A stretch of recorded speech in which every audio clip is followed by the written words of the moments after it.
Doktor, kecha o'ziga tushgan edim. Tuxumdonimda, o'ng tuxumdonimda 22 millimetrlik follikul bor deb aytishdi. Aytingchi, bu follikul qachon yoriladi?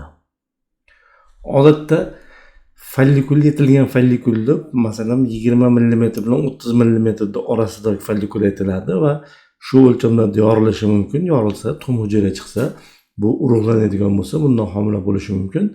Follikul nima bo'ladi taqdiri? Follikulda taqdiri yoki yetilib yorilishi mumkin, yoki kistaga aylanishi mumkin, yoki orqaga qarab qaytib so'rilib ketishi mumkin. Mana shunaqa 3 ta usulda bu follikul yo'qoladi.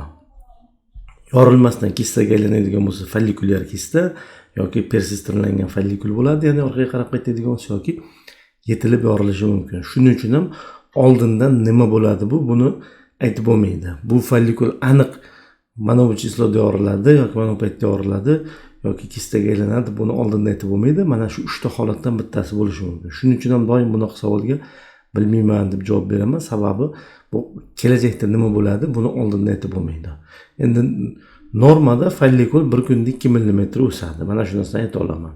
Mana shu 22 millimetrlik follikul ertaga 24, ertadagi 26 bo'lishi mumkin agar yorilib ketib qolmasa.